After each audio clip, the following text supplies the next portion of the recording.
The title of this video is Top Trail Tips and Tricks. And I don't mean that each thing I will suggest works for you, but maybe one or two will. I kind of envision an old Chinese menu where you would go and you would order 2 from column A and 1 from column B to make your dinner. I'm going to go through a quick punch card of a number of things that you might want to consider out on the trail. And if 1 or 2 of these work for you, great. Welcome to a rim to river hike on South Kaibab Trail. Nice cloud cover today, keeping it relatively cool. And hopefully I'll throw in a few views along the way. And I hope you enjoy these tricks and tips. The first trick is to consider the dual headlamp strategy. 2 headlamps provide better depth perception, plus you have a spare if one goes out. Cars have 2 headlamps and so can we. The next tip is ice your hydration pack. Ice is standard fare in American hotels. Just get it from the ice machine. An ice pack can provide you with refreshing water for 5 hours into the hike. When you really come to think of it, hiking is all about you and your interaction with the environment. So the next tip is be a weather watcher. From knowing the exact temperature outdoors when you're going to hike, which affects what you wear. This has bounced around between 28 and 32 degrees this morning. To understanding the forecast, this now predicts 27 as the current temperature at a nearby airport and a 7% chance of precipitation. You also get the advantage of getting real-time coverage of the precipitation. There's a little trace of precipitation out towards Las Vegas. It could come through. My solution is to bring emergency ponchos. Better safe than sorry. Finally, there is temperature, there is precipitation, and the one I always forget is wind speed. Especially on a rough trail like South Kaibab, winds are often double what they're predicted to be. Today, wind speeds are predicted to be relatively minor, but it's always a concern. So be a weather watcher. The next tip is carry a small pharmacy. The weight is minimal, and these medications can be a real lifesaver if things go bad on the trail.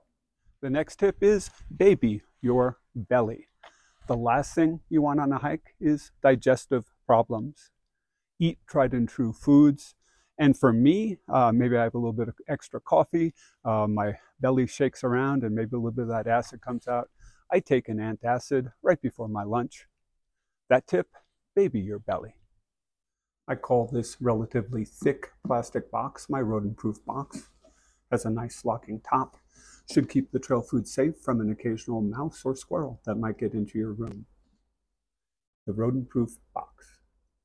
The next tip is be a fool in the morning and a genius in the afternoon. By that I mean within 20 minutes of starting a hike, you warm up. Lots of people wear heavy coats and heavy clothes and end up having to lug them for the rest of the trip. Dress a little bit lightly so you feel foolish in the morning, because come afternoon, you're going to feel really smart. Be a fool in the morning and a genius in the afternoon. Another trick, get a gaiter. I'm talking about neck gaiters like this one. Very lightweight, can keep you warm. And also trail gaiters for your shoes. On trails like this at Grand Canyon, South Kaibab Trail, you always get rocks and dirt into your shoes, and these gaiters help keep them out. Gaiters, to me, are an essential part of the hiking outfit. Get a gaiter. The next tip is give your body an adequate supply of real food. Energy gels are not enough to keep you going on a long and strenuous hike. Real food helps. Bananas are a bit of an odd choice, but the Grand Canyon invites you to put banana peels into the composting toilets, and I take them at their word. Bananas have lots of good, slow-burning calories for me, and plenty of potassium. Speaking of potassium, I will comment extremely quickly about electrolytes. Electrolytes just don't work for me. Many of the mixes have sugar added to them, and many of them have a lot of minerals, potassium, sodium, magnesium, and so forth, that don't settle well with my stomach. So I've given up electrolytes entirely. I know the majority of people rely on and trust electrolytes, but for me, electrolytes just don't work. The next strategy is the shared backpack strategy. Sometimes in my videos, people comment, why don't you have a backpack? It's that I share a backpack between two hikers, and the backpack does make a certain amount of noise, doesn't really work well with the microphone. So most of the videos of me are me without a backpack, but do trust that I do my share of carrying the pack. Shared backpack is great, especially in hot weather. Your back gets very sweaty. If you trade off the backpack, you can dry off. And additionally, as you age, the reality is sometimes one hiker does better than another. The hiker who's doing better can do the carry on the pack and let the hiker who's having physical difficulties make it along without that extra weight. Shared backpack strategy, something you might consider. Of course, you want to consider it if you're not going to split up with the person you're hiking with, which happens sometimes. But if you have a reliable relationship with the person you're hiking with, the shared backpack strategy is something to think about. The next tip and trick is to put function over form. I notice this especially with younger hikers. They'll be all dressed in black. If they have a hat at all, it's a baseball cap. And it's as if they're out looking for a date. You should choose clothes that are effective on your hike and not worry about how you look. You're not out here to make dates. You're out here to get out in nature and to successfully complete a hike. Put function over fashion. Next, don't try anything new on a hike. If you watch my videos, I'm wearing essentially the same thing on every hike, and that's because these things work for me. It's not a great time to try new shoes, to try new socks that might be too thick or thin, to try a shirt that feels like sandpaper halfway through a hike. Use equipment that you've already tried, and it will work out best for you on a hike. That tip, go with what you know. The next tip is front load your calories. Don't eat at noon, eat about 4 hours after you started your hike. The more I hike and the more tired I get, the harder it is to consume food. So eat when you can. Front load your calories. The next tip is to get a hat and a handkerchief. When you're at an altitude of about a mile in the fierce southwestern sun, you need to protect yourself, protect your ears and your neck. Some people use their neck gaiter for this purpose, but those are a little bit too hot for me. I like the airflow through here. And when it gets really hot, I wet the handkerchief for an evaporative effect. That tip, get a hat and handkerchief. Next, another tip is be a friendly presence on the trail.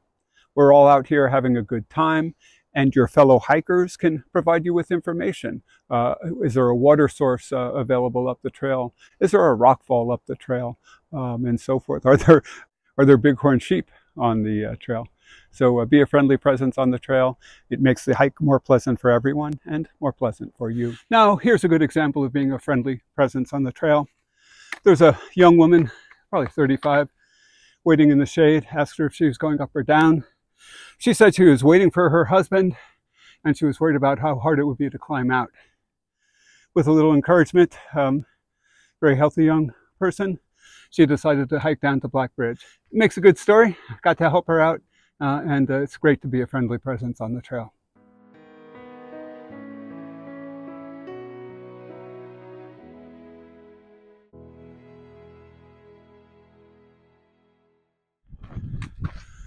The only way to describe the climb from Black Bridge up to the tip-off is a haul. But it's a good time to make this point and this tip. Take mini breaks. Stop, catch your breath for a few seconds and keep moving. Even when I eat, I would never take a break for more than half an hour. To me, the lactic acid builds up when you break for longer than that. Your body thinks it's time to go to sleep. To me, the most effective way to do a hike is with short breaks and keep on rolling. And the final tip is this. We're out here to have a good time. Sometimes you get into competition, how much time it takes you to make each place, who's hiking faster than the other person. None of that is important. Come out here and have a great time. Enjoy the views, enjoy the nature. My final tip, make it fun, not work. And happy hiking to you.